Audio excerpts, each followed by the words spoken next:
What happens if you don't build electricity and don't build roads? We also need to supply electricity to make the country grow on all levels.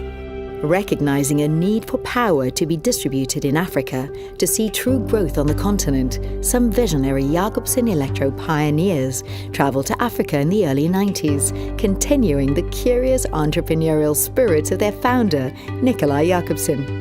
The company started in 1891. Long time ago, we defined our 5 core values: compliant, transparency, integrity, respect and innovation. Access to electricity was down to 3% of the population in Africa. We at least saw a potential in Africa, and that was actually the start of the journey. Jacobsen Elektro began to get a foothold in some African countries, fostering strong partnerships with organizations and institutions like NORAD, Export Credit and GIEC. Over 13 years ago, they began to work on projects in Ghana, and have been part of an amazing transformation of this rapidly modernizing country. Jacobsen's role in the development of electrification in Ghana has been quite significant. You were landing in Accra, especially the flight is always night flights, and you land on the dark. When Jacobsen arrived in Ghana, there weren't many power companies involved in what Jacobsen was doing. Go back today, you see the extension of Accra is an enormous town, and you start to see a sea of light before you land. We have built about a third of the electricity that is there. Jacobsen has established itself as a company that will either do it right or will not do it at all when it comes to quality. It's so high that we are the benchmark for other contractors. I remember the first substation we built was in Osu, and any contractor that comes to Ghana, they refer you to go to Osu to go and look at the standard. We like our local employees to be skilled and to give a good contribution and value for money for the end client.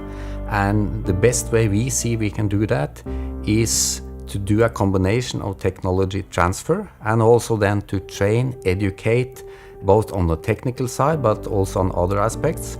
The expertise from Norway to Ghana has been impacted directly to these people through hands-on training on the job. So usually the Norwegian team always starts with us and end with us whenever a project is being run. It is the Ghanaians that are holding the fort, but I can tell you, as soon as any project takes off, we get in touch with them.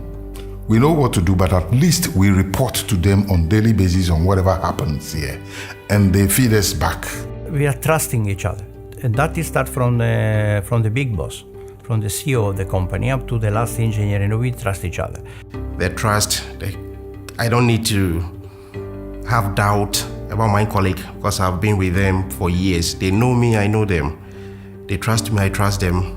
So it makes work very easy going forward. We don't have that bureaucracy system.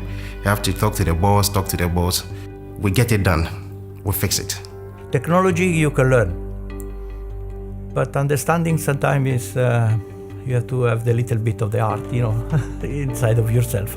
I think Africa is the place we should go.